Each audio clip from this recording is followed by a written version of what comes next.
The power of burning desire. What if the only thing standing between you and everything you want is your own permission? They will tell you that you aren't enough. They will look at your circumstances, your history, your lack of resources, and they will confidently tell you to give up. They will look you in the eye and say, "You can never succeed." And in that moment, you face the only test that actually matters. Do you believe them, or do you believe in yourself?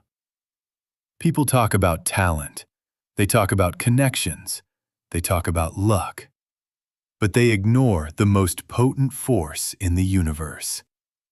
A desire so absolute, so obsession-driven, that it refuses to acknowledge the word impossible.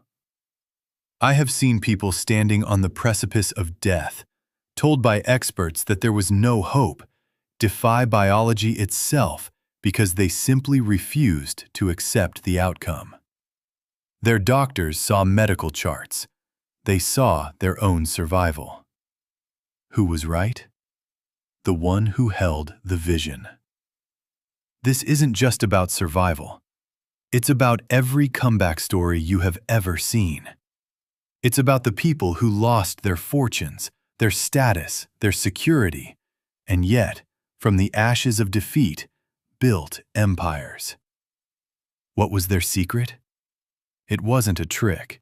It wasn't a shortcut. It was a burning, relentless, unyielding desire. You are living in a time where people are quick to settle. They accept defeat as a final verdict. They accept hardship as a permanent address. But you have a choice. You can let the world define your boundaries, or you can decide that your desire is stronger than your circumstances. Nature does not care about your excuses. It does not negotiate with your fear. But there is a principle of mental chemistry that unlocks everything you need.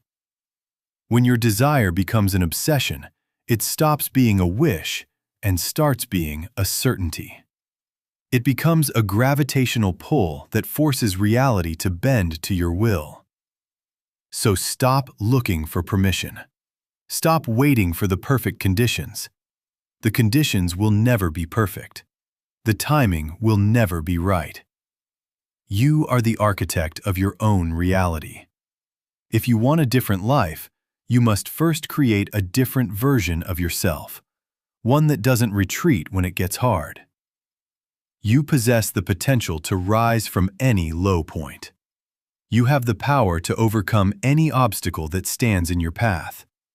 But you have to pay the price. And that price is total commitment. You must decide once and for all what you want. You must define it clearly. And then, you must hold that image in your mind until it becomes the only truth you know. Look at your life today. Are you where you want to be? If not, stop blaming the economy, your situation, or the people who told you no. The only no that ever mattered was the one you accepted. Change does not happen by accident. It happens by design. It happens when you finally get sick and tired of being average. It happens when your desire to succeed outweighs your fear of failure. This is your moment. Not tomorrow, not next week, right now. You have the spark. Now build the fire. Let it burn until every obstacle, every doubt, and every hesitation is consumed. You are capable of more than you can imagine, but you will never know the extent of your power until you test it. You will never know what you are truly made of until you push past the comfort zone that has held you hostage for far too long. Own your life. Own your path. Own your future. It is waiting for you to claim it, but you have to want it badly enough to fight for it.